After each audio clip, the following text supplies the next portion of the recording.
Questions for labour law and this is a series for UPSC EPFO जिसका exam आपका 2 जुलाई को होने वाला है. This is me on the behalf of Project PMYP. Let us begin with our lecture number 34 on labor law. So the questions are here on the screen. The question number 1 is, the ILO's Tripartite Conciliation Convention 1976 was ratified by India in which year? This consultation was for international labor standards, okay, and it was passed on 1976. So India ratified it in which year? 1978, 82, 96 और 2016. तो 76 में आपका प्रोपाउंड हुआ था, तो किस year में ratify हुआ? So India has ratified it just 2 years after, so it is 1978. Next question, in order to hear and decide any claims arising out of payment of less than minimum rate of wages. Okay, so if suppose someone has claimed that I am getting only 100 rupees and the minimum wage is 250 rupees, so this claim under the provision of Minimum Wage Act 1948, the state government shall appoint any officer not below the rank of whom to resolve this dispute. So the rank of the officer should not be below whom? Chief Inspector under Minimum Wages Act, Assistant Labour Commissioner, Labour Commissioner, Deputy Labour Commissioner. Okay, my bad, the answer is already visible here. So the answer is C, which means the person to resolve the dispute of wages related to wages should not be below the rank of Labour Commissioner. Okay, next question. As per the provisions of Employees Provident Fund and Miscellaneous Provision Act 1952, the determination of the escaped amount to be recovered from the employer shall be made within which period from the date of communication of order passed by the authorized officer? 3 years, 5 years, 7 years and 10 years. So question is saying that according to the provision of Employee Provident Fund and Miscellaneous Provision Act, जो भी आपका escaped amount है, ठीक है, जिसको आपको employer से recover करना है, वो कितने दिन के अंदर आपका क्लियर कर देना चाहिए? From the date of communication of the order passed by the authorised officer. Authorised officer ने ऑर्डर पास कर दिया, उसके कितने दिन के अंदर रिकवर करना है? सो the answer for this is 5 years. Okay, 5 years. Next, under the provision of Industrial Dispute Act 1947, employer of any industrial declares layoff is required to provide alternate employment to workman laid off in any industry belongs to him and located at a distance of not more than how many miles? So it is according to the Dispute Act 1947. अगर lay off किया है तो lay off का दोबारा alternative ढूंढना है और alternative ढूंढ के कितने डिस्टेंस पे होना चाहिए. ये नहीं कि अल्टरनेटिव ढूंढा और कहा कि चलो आप ऑस्ट्रेलिया चले जाओ, वहाँ पे आपकी जॉब है. Okay, so the answer for this is not more than 5 miles. Not more than 5 miles. Okay, next question. Under the provision of Industrial Dispute Act 1947, the total members of the Grievance Redressal Committee shall not exceed. आपकी जो Grievance Redressal Committee है उसमें कितने members होने चाहिए at max according to Industrial Dispute Act of 1947? So at max there should be only 6 members. कितने members? 6 members होने चाहिए Redressal Committee में. Okay. Next, the authority constituted by the central government under the Provident Fund and Miscellaneous Provisions Act 1952 to decide the case regarding the determination of money due to be recovered from employer is, ठीक है, authority कौन है? Employees Provident Fund Tribunal, Employees Provident Fund Organization, Employees Provident Fund Court या फिर Employees Provident Fund Appellate Tribunal. सो आपकी authority कौन है? जो आपका सेंट्रल गवर्नमेंट कॉन्स्टिट्यूट करेगी. तो क्वेश्चन ये भी बन सकता है, the authority will be constituted by whom? So it will be constituted by central government. तो answer for this is it is appellate tribunal. Appellate tribunal, we are going to appeal ना, तो appellate tribunal. Okay, child labour shall not be employed or permitted to work in any processes in workshop set forth in which part of schedule attached to the child labor. ये चीज़ किस child labour act के किस part में कही गई है? Part A, part B, part C, part D. Child labour act of 1986 की child labour ना ही एम्प्लॉय किया जाएगा, ना ही परमिट किया जाएगा to work in any of the processes in any workshop set forth in which part of schedule attached to child labor. So it is set in B, part B. Okay, So moving on to the next question. Under the provisions of Payment of Wages Act 1936, establishment which are not covered under the act, the state government after giving how many months notice may extend the provision of act to such establishment. What the question is saying कि किस provision के under of payment of wages act के किस provision के under जो establishment है जो भी आपके कवर्ड नहीं है एक्ट के अंदर, ठीक है, the state government after giving how many months of notice इस सब को इंक्लूड कर सकती है.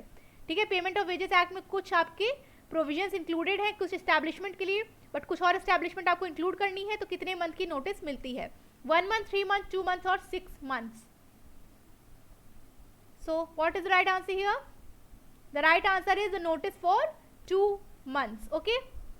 So the next question, which of the following is not an attached office of Ministry of Labour, Government of India? कौन सा इसमें से attached office नहीं है?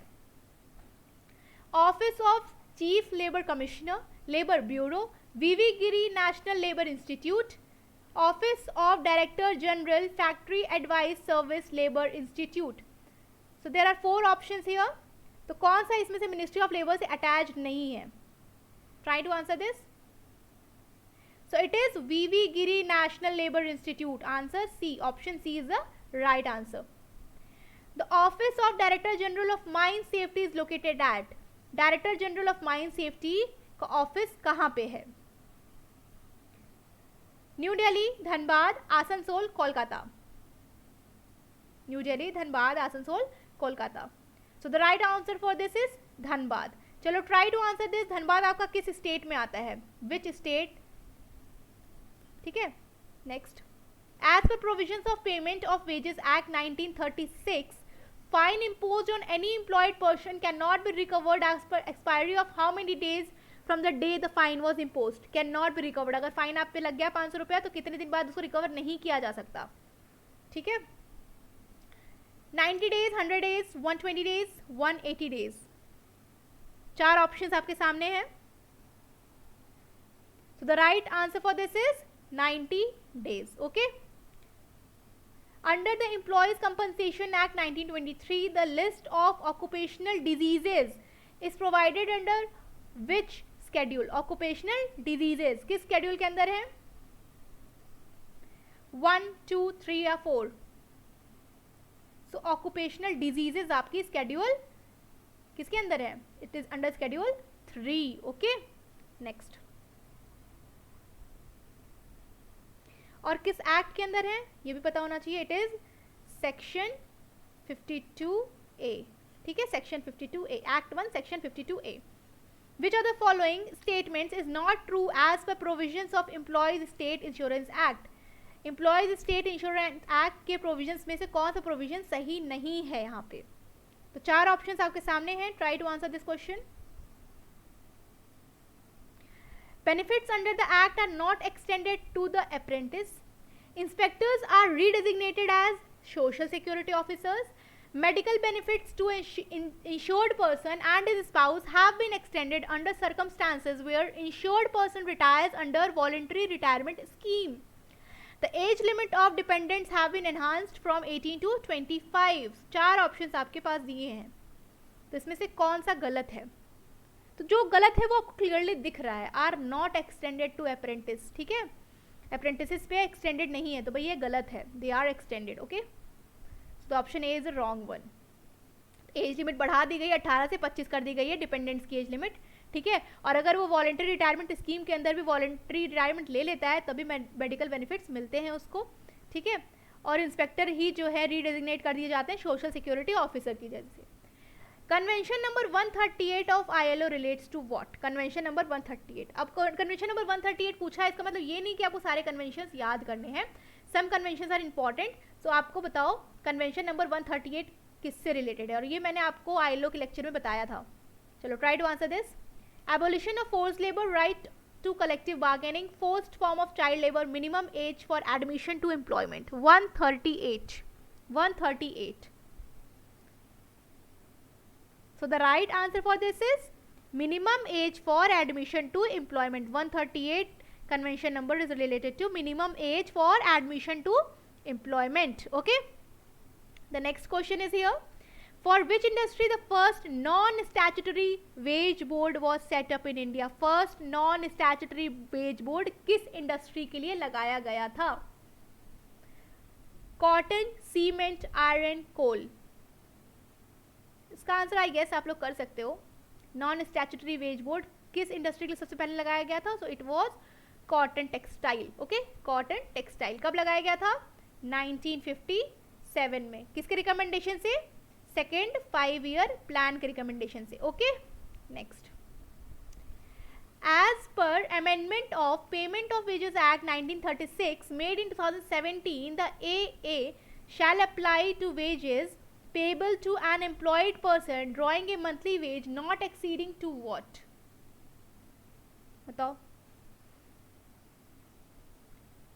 It should be applied to the person not exceeding the wage limit of. So the salary should not exceed. It is the act. Salary should not exceed to 24,000. Okay, 24,000 salary ज़्यादा नहीं होनी चाहिए. Next. An agreement between an employee and the employer stating that the employer will neither join nor participate in union activities as condition of employment is called union shop contract, employment contract, yellow dog contract, business contract. So the answer for this is an agreement between employee and employer. कि employer जो है कहता है कि employer जो है वो ना ही पार्टिसिपेट करेगा और ना ही यूनियन एक्टिविटीज़ का कोई भी कंडीशंस वगैरह मानेगा. क्या है ये? ज्वाइन नहीं करेगा और पार्टिसिपेट नहीं करेगा. So what is it? It is your. Try to answer this question. So the answer for this is yellow dog contract. ठीक है, कि येलो डॉग कॉन्ट्रैक्ट में क्या होता है? एम्प्लॉयर एम्प्लॉयर के बीच में कॉन्ट्रैक्ट हो जाता है कि एम्प्लॉय जब कंपनी ज्वाइन कर रहा है तो एक कॉन्ट्रैक्ट में साइन कर देता है कि जो एम्प्लॉय है वो ज्वाइन नहीं करेगा किसी भी यूनियन को या यूनियन एक्टिविटीज़ में पार्टिसिपेट नहीं करेगा. As per provisions of payment of wages act 1936, if deductions are made for payments to cooperative societies, the maximum deduction for any wage period for any employed person shall not exceed how much percent? 50, 60, 70 या 80. ठीक है, जो भी payments हो रही है cooperative societies को तो maximum deduction for any wage period for an employ person shall not exceed कितना? So it shall not exceed, या the right answer is 70%. Okay, next. Which of the following is not a health provision under factories act of 1948? कौन सा health provision नहीं है? Okay, cleanliness, drinking water, latrines and urinals, first aid appliances. तो health provision कौन सा नहीं है? So the right answer for this is first aid appliances. Okay, so that was it for today. The last question of the day was that अगर आपने मेरे channel को subscribe नहीं किया है, kindly hit the subscribe button. और आपके लिए क्वेश्चन है. द क्वेश्चन इज जो 1991 का रिफॉर्म्स था, LPG रिफॉर्म्स, उस टाइम पे हमारे इंडिया का प्राइम मिनिस्टर तो सबको पता है, I am not going to ask that. हमारे इंडिया का प्रेसिडेंट कौन था? Try to answer this question. ठीक है, प्रेसिडेंट कौन था? और दूसरी चीज़, पहली चीज़ ये, दूसरी चीज़ जो बजट स्पीच थी, बजट स्पीच वो किस दिन दी गई थी? बजट स्पीच में तो पूरा LPG का बखान किया गया था.